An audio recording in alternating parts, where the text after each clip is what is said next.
Ladies and gentlemen, the Dean Martin Comedy Hour presents a special one-hour roast with tonight's guests, Dan Rowan and Dick Martin,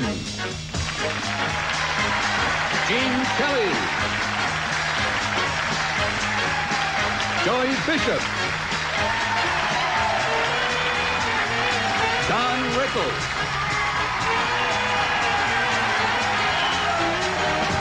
Robert Wood, president of CBS Television, Mike Connors, Red Fox, Marty Allen, Cass Elliott, Nipsey Russell, Norm Crosby, and your roastmaster, Dean Martin. And tonight's very special man of the week, Carroll O'Connor.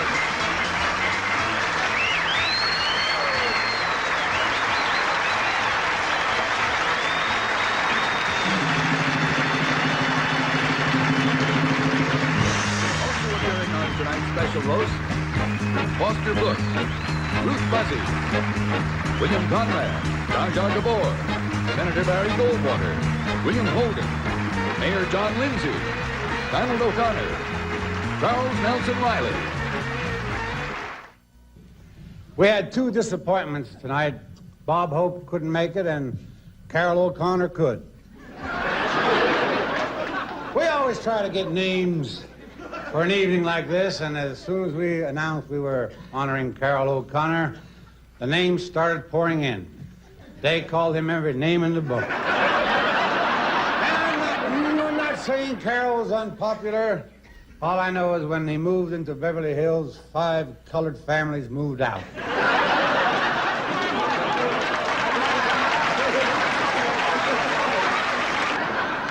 But in spite of his image, this man is all heart. Every summer, he goes into the ghetto, picks out the poorest family, takes them to a meadow in the country, and leaves them there. And at Christmas time, he's been known to bring a group of poor black kids into his house to serve the turkey and wash the dishes.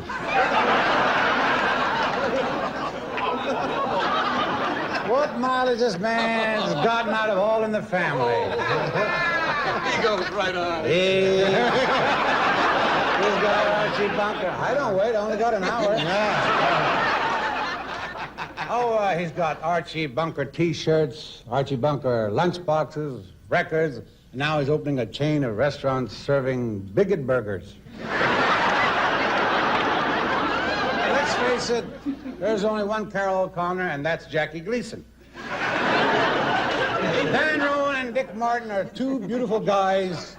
They've been together a long time. As a matter of fact, it was 25 years ago today that they teamed up and got their first laugh. Tonight, they'll be trying for their second one. Ladies and gentlemen, Dan Rowan and Dick Martin.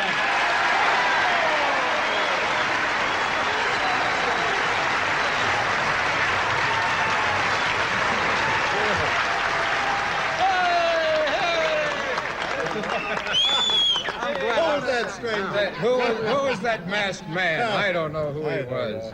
Listen, we're very happy to be here to pay tribute to the star of All in the Family. Indeed we are. Yes. He's a big star, too. Carroll O'Connor? He's Sure is. He's one of the biggest stars on television. No, how did you know that? I asked him, and he told me. He told me. You know that All in the Family is setting such records. It is probably the biggest show the TV industry has ever seen.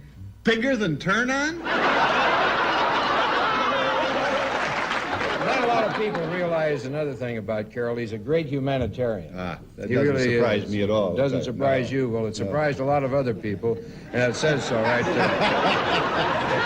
We're like Dean. We just keep going.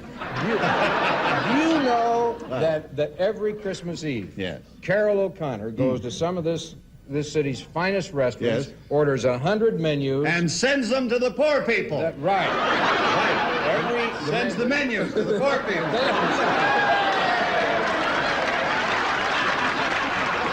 And then he goes us back and get more menus. All right, Send just them. all right.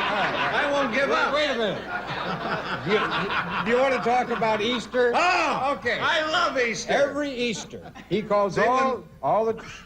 Every Easter, he calls all the children in the neighborhood over to his front lawn for an egg roll. And he lets the kids watch him eat it, right? Yes. What are you yelling for? I don't know. I figure if you're not going good, just talk higher.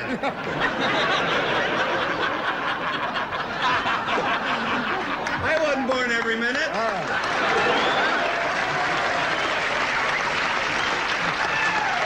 We're talking about, you know, all the terrible things that he says on that television show about black people. Yes. You know, He means every word of no, it. no. Au contraire.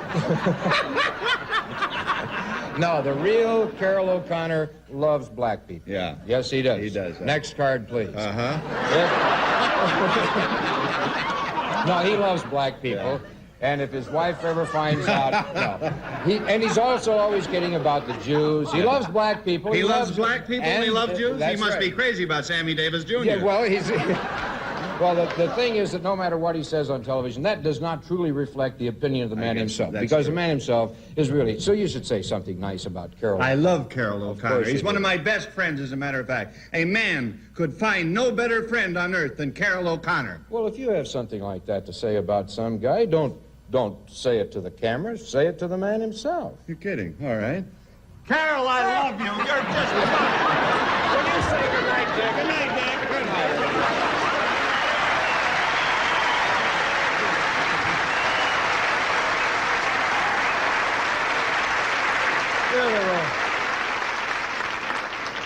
They were kind of yelling, weren't they?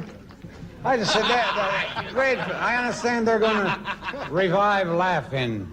It should have been revived while it was on. I'm rolling again. You throwing up, Gene? I would like you to meet a man who's an old friend of Carroll's from 30 years ago. He and Carroll used to work together as longshoremen on the docks of New York City. And we've flown him out here tonight to surprise our man of the week. Ladies and gentlemen, Mr. Joe Kowalski.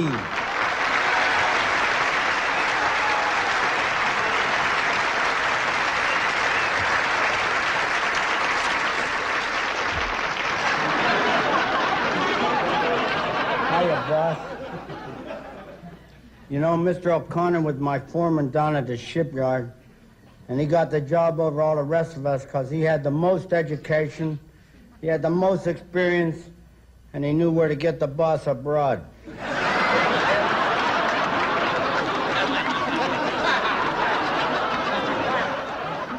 That Mr. O'Connor is a real tough egg, boy.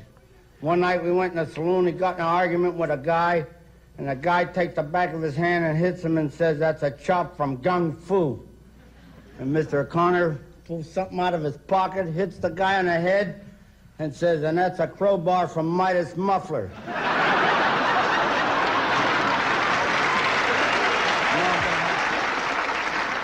I'll never forget all us guys on that crew. We went to see him in that movie, Cleopatra. And the first time he walked on the screen, he said, "Hail Caesar." And we said, "That ain't our Mr. O'Connor."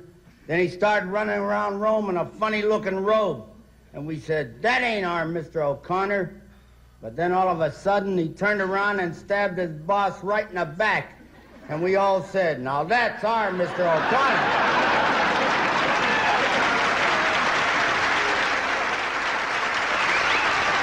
Thank you. Good luck, pal.